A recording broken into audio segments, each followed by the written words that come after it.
namni khasaare nama akkam akka tahe ni beeytanii? nama qabeenya dhabe, nama sinkii hin qabne, nama humaa takka harka hin qabne jettanii naa deebisuun keessan hin oolamu. namni dhugaan hongawee khasaare ammoo nama arra waan nyaatee bulu hin qabne osoo hin taane namoota akkaan ammaa gaditti isinii himuu deemuu kan. obboleeyyan kiyya rasuuli rabbii sallallahu alayhi wasallam qaal atadruuna man ilmuflis قالوا المفلس فينا من لا درهم له ولا متاع فقال إن المفلس من أمتي من يأتي يوم القيامة بصلاة وصيام وزكاة ويأتي قد شتم هذا وقذف هذا وأكل مال هذا وسفك دم هذا وضرب هذا فيعطي هذا من حسناتي وهذا من حسناتي إلى آخره. وبلين كي رسول ربي صلى الله عليه وسلم صحابوت إساء أتدرون من المفلس؟ يا صحابوت خيّا هنقوى نما تكانو نما خساري نما أكا مكته نبيتنيه يجئ قافته سني قالوا المفلس فينا من لا درهم له ولا متاع. يا رسول ربي نمني خساري نما درهم تكانو سنكي hin qabne namni hongawaan khasaare humaa takka hin qabne nama maallaqaa fi sinqii takka illee hin qabne jedhanii rasuula rabbiitiif sallallahu alayhi wasallam deebisaniif.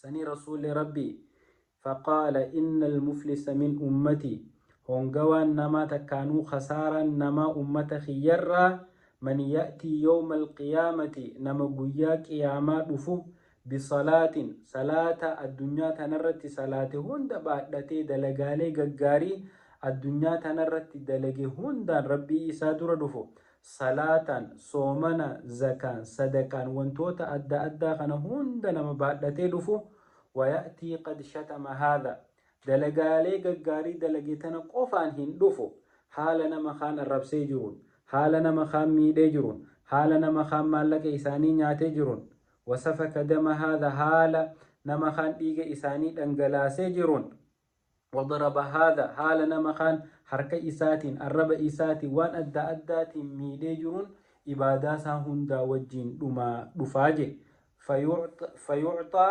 هذا من حسناتي إيغاغا دلقا خيري بعدتي دفتنا هندا وان إني ميدا نما الدنيا تنرم ميدي فتجا خيري ساتنا هندا فوداني nama inni arrabseef nama inni tumeef nama inni dhiiga isaanii gannakeef nama inni kabaja isaanii irraa irriseef adda qoqqooda rabbi subhaanahu wa ta'ala.